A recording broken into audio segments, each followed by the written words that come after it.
دیکھو جو cancer breast ہے نا، ایک زمانہ تھا، ہمیں یاد ہے، مجھے اپنی ریزیڈنسی کا ٹائم یاد ہے کہ ایک مریض آیا جس کا چھاتی میں کینسر تھا، تو دیکھا کہ یہاں لمف نوڈ ہے کہ نہیں، یہاں لمف نوڈ ہے کہ نہیں، اور اس زمانے میں شاید بون اسکین نہیں ہوتا تھا، بس ایک پریلیمنری سی اسٹیجنگ کی اور مریض کو میسٹیکٹمی کر دی۔ اور مجھے یاد ہے، اور اب مجھے اس بات پر شرم بھی آتی ہے، ہنسی بھی آتی ہے کہ ہمارے بہت سارے سینئر ایسے ہوتے تھے کہ پیشنٹ ایکچولی لوکلی ایڈوانس بھی ہوتا تھا تو اس کو کر دیتے تھے، لیکن یہ میں بہت ڈیکیڈز پرانی بات کر رہا ہوں۔ اب یہ بات سمجھنی بڑی ضروری ہے کہ جو کینسر بریسٹ ہے اس کا علاج کا فیصلہ ایک آدمی نہیں کر سکتا کہ سرجن کے پاس پیشنٹ آئے اور سرجن فیصلہ کر دے کہ اس کا میں نے آپریشن کرنا ہے، یا آنکولوجسٹ اس کا فیصلہ کر دے کہ اس کو کیموتھراپی دینی ہے۔ ہمیشہ کینسر بریسٹ اور for that matter any cancer, اس کے علاج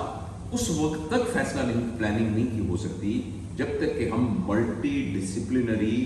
کمیٹی کے اندر اس کو نہ رکھیں،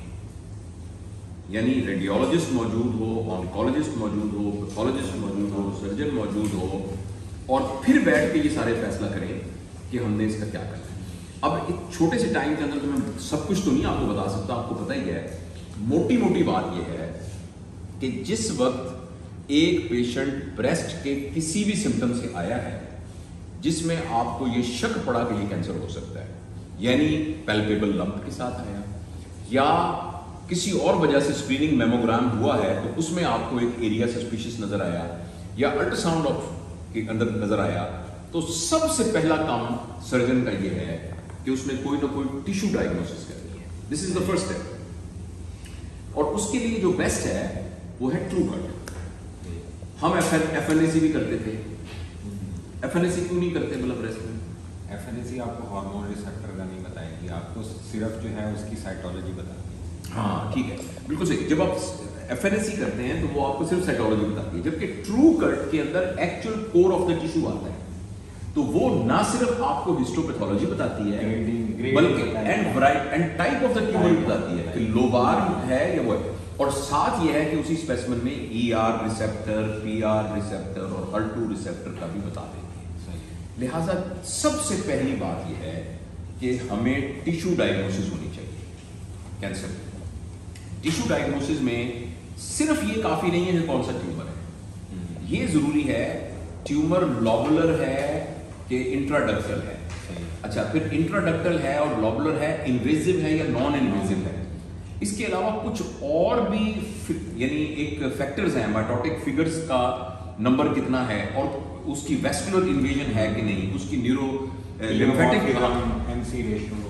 ہاں اور اس کی جو ہے لمفیٹک انویژن ہے کہ نہیں، یہ اور plus E R P R HER2 receptor, یہ ساری انفارمیشن کے بغیر آگے ہم نہیں چل سکتے۔ جب ہماری ٹیشو ڈائگنوسس ہو گئی نا، اب ہم نے یہ کرنا ہے کہ اب اس کی اسٹیجنگ کرنی ہے، اور یہ دیکھنا ہے کہ وہ لوکلائزڈ ہے یا سسٹمک یا کہاں، یعنی کہ ایکزیلا میں لمف نوڈ ہے کہ نہیں، اور اگر ایکزیلا میں آپ کو لمف نوڈ پیلپیبل ہوتے ہیں تو پھر اس کی بایوپسی کرنی چاہیے۔ اس کی ایف این اے سی کریں گے یا ٹرو کٹ؟ ایف این اے سی، ہاں اس کی ایف این اے سی کریں گے، اس لیے کہ یہ ایف این اے سی ہمیں تو صرف یہ دیکھنا ہے کہ میلیگنٹ سیل موجود ہیں کہ نہیں، ہاں تو اس کی نسبت اس کی ویری نائس، ایف این اے سی کریں گے تو اگر ایکزیلا میں لمف نوڈ ہیں، سپرا کلیویکل لمف نوڈ ہے، تو ہمیں ان کی ٹیشو ڈائگنوسس کرنی بھی ضروری ہے تاکہ ہم سٹیجز کا پتہ چلا سکیں۔ اس کے علاوہ ہم نے کانٹرالٹرل بریسٹ کا بھی پوری طرح انویسٹیگیٹ کرنا ہے۔ اس کے علاوہ ہم نے الٹرا ساؤنڈ کر کے لیور کے اندر بھی دیکھنا ہے کہ میٹاسٹاسس نہ ہو۔ اس کے علاوہ ہم نے بون سکین کرنا ہے، اور at same time C T scan بھی کرنا پڑ جاتا ہے ایکسٹینڈ دیکھنے کے لیے۔ تو یہ سارا کچھ کرنے کے بعد پھر ہم نے ملٹی ڈسپلنری میٹنگ کے اندر اس کو ڈسکس کرنا ہے۔ ہر وہ مریض جس کا کنڈیوسو ہارمون ہے، یعنی E R P R positive ہے، HER2 نیگیٹو ہے، ویری اچھی والی پروگنوسس والا، اور پیشنٹ جو ہے وہ ٹیومر ریسیپٹیبل ہے، اسٹیج 1 یا اسٹیج 2 ہے، تو پھر یہ پیشنٹ جو ہے یہ انڈیکیشن ہے کہ اس کی سرجری پہلے کرنی چاہیے۔ لیکن اس کے علاوہ ہے، میں پوری تفصیل میں نہیں جاتا، اس کے علاوہ ہے تو پھر اٹ از آلویز بیٹر کہ آپ پہلے کیموتھراپی دیں